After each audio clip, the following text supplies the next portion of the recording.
ఏమండోయ్, మనమైతే ఇప్పుడు కానూరు పక్కనే ఉన్న మద్దూరు అయితే వచ్చినామండి. ఇంతకీ ఇక్కడ స్పెషల్ ఏంటంటే చేపల పులుసు అండి. చాలా బాగుంటది. ఈ రోడ్డు అయితే నిర్దోలు నుంచి రాజమండ్రి వెళ్ళిపోతుంది. అలాగే రోడ్డు పక్కనే కాలువ. అక్కడ నుంచి వస్తున్న పిల్లగాలితో ప్రయాణం చేసినట్టే తెలియదండి. ధనలక్ష్మి భోజన హోటల్ అలాగే చేప పులుసుతో పెడతారండి. ఈ హోటల్ అయితే రోడ్డు పక్కనే ఉంటది. చూసారు కదా, ఇక్కడ ఆల్రెడీ అరటాకులు వేసి పెట్టేశారు. నేనైతే పార్సల్ కోసమని తొందరగా వచ్చేసాను. ఇక్కడ 1 గంట అయితే ఖాళీ ఉండదు. నేను ఆల్రెడీ ఇక్కడి నుంచి చాలా సార్లు తీసుకెళ్ళాను. చాలా బాగుంటది. సాంప్రదాయ పద్ధతి అరటాకు అంతే. ఆకలి అయిపోయినా సరే ఒక ముద్ద ఎక్కువ తినేయచ్చు. అక్కడ చూడండి, గోడ మీద రాసి పెట్టారు చేప ముక్కతో పులుసు అయితే 60 రూపాయలు. నేనైతే అదే తీసుకున్నాను. చేప ముక్క పులుసు అలాగే భోజనంతో పాటు ఇక్కడే తినాలంటే 110 రూపాయలు తీసుకుంటున్నారు. అన్లిమిటెడ్, ఎంత కావాలితే అంత తినొచ్చు. చేప ముక్క అయితే ఒకటే వేస్తారు, పులుసు అయితే ఎంత కావాలితే అంత వేస్తారు.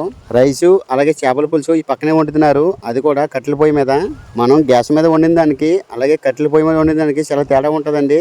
కట్టెల పొయ్యి మీద వండింది చాలా రుచిగా ఉంటుంది. నేనైతే పార్సల్ తీసి వెళ్ళిపోతున్నాను. మీరు ఎక్కడ ఎప్పుడైనా తిన్నారో లేదో కామెంట్ చేయండి.